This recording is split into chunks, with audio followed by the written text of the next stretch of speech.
Folks, hello and welcome to Tavern Chat. I'm your host, Eric Tenkar, your bartender in the OSR, your main proprietor at the Tenkar's Tavern blog. By the way, before I jump into today's episode, Tenkar's Stairs Tavern.game/WFRP for the next 2 or 3 days. That link will still be valid. It is a link to Humble Bundle where they have a Warhammer Fantasy Roleplay bundle with the Enemy Within campaign complete. It is a priceless campaign. Worth it just for the read, in my humble opinion. I ran it until I had a TPK back in Warhammer 1E, so I guess the late 80s.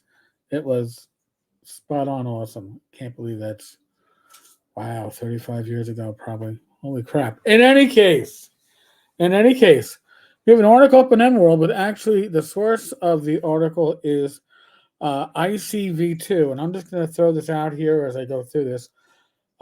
This article appears, the original article appears to be behind a paywall. ICv2 is about $10 a month. It's probably something that would be pretty useful for this channel to subscribe to. I like to get a little feedback on that if you think it's worth it, because they have a lot of stuff about gaming and actual figures. And again, I've said before, I'll say it again.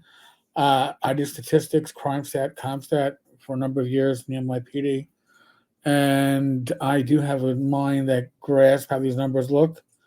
And I think that, if we did a video to a month on such stuff, it might be very interesting. So let me know if there's an interest in it.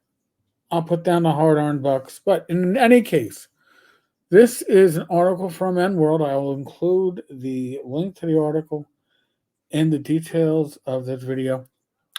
According to ICv2, 2023 was a tough year for hobby game sales.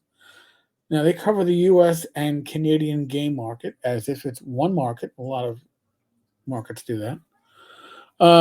The market increased just 1%, from roughly 2.86 billion in 2022 to 2.89 billion in 2023. So that's about a 1% increase, which is less than the rate of inflation.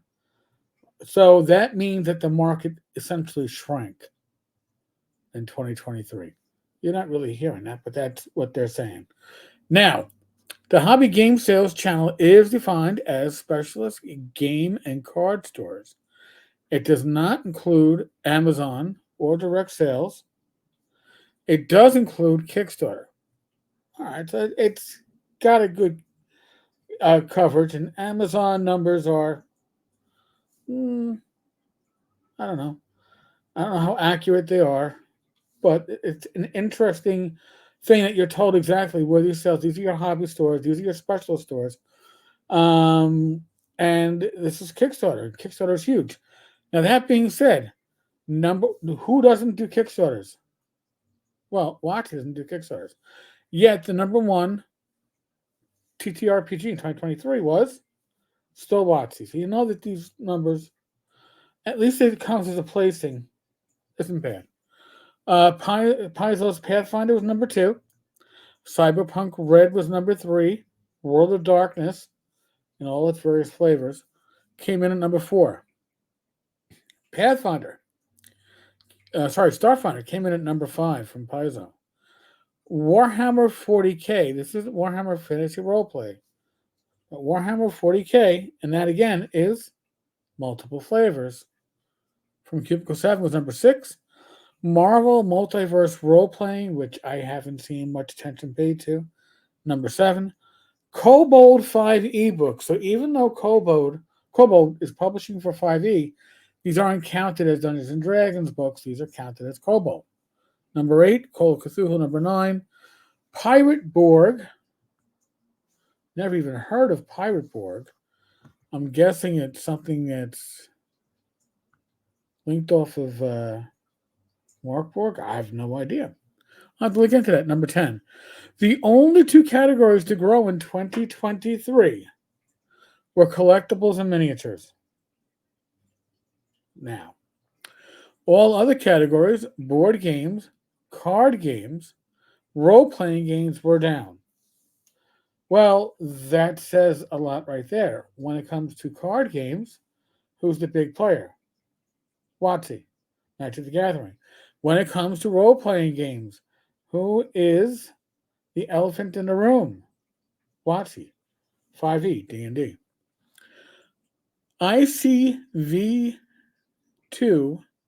reports a 30% hobby store sales decline for Dungeons and Dragons specifically,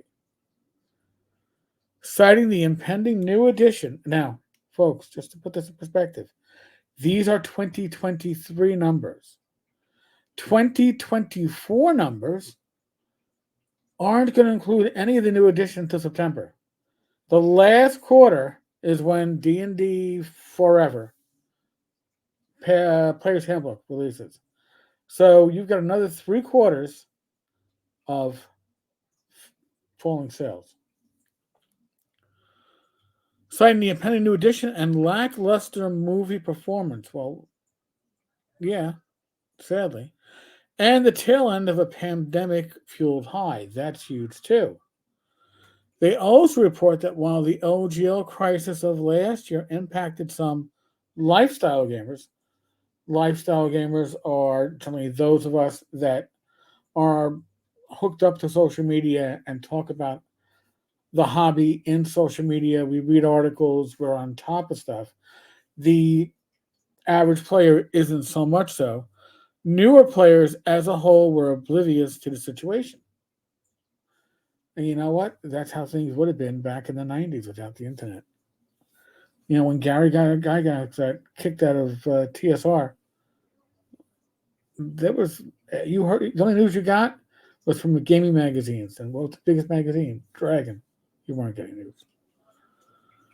The other important element ICv2 mentioned was D&D's increasing move to digital, which impacted retail sales. It's going to impact them even more in 2024 and greatly in 2025. So it's going to make it harder to use ICv2's numbers once WotC starts that transition. They're kind of starting it now, but it's going to be more pronounced later. Older D&D players, says ICv2, are also migrating to other games, with Pathfinder as one of the major beneficiaries. I'd like to see the other numbers. I think I will be subscribing to this. Another monthly charge that's related to this channel, but I'm not doing this for a profit. I'm breaking even. I can break even with this. The last 6 years have seen much larger growth rates, partially fueled by the pandemic, ranging from 10% to 30%. This is before the pandemic. All right. And again, I'd love to see these numbers. I'll have to. Why is it that the hobby essentially shrank last year? And it certainly shrank for tabletop RPGs. And it certainly shrank for D&D. Now, they say 2022 saw a 7% growth over 2021. And despite the small increase, 2023 represents the 15th year of growth for the overall market. It does predict a marked decline in 2024. So, and what they get their data from is surveys and phone calls and sit-downs with publishers, distributors, retailers, along with publicly available company information and Kickstarter data. So, when these numbers go down, and WotC, we know they're going to go down, right? That's what happens between editions. But they're releasing an edition at the end of the year, and not even complete, just the player's handbook. This year will suck.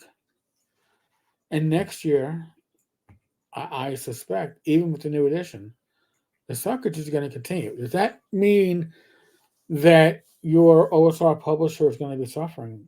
Probably not. There are going to be a lot of refugees as WotC transitions from a purely print world to a hybrid world, or a hybrid world where print is predominant and digital is a supplement, to their new vision where digital is predominant and paper is the supplemental. Let me Let me know what you think. Again, these numbers are interesting. I wouldn't have expected to have seen a 30% shrink in the market last year. And again, I think 2024 is going to show even greater decline.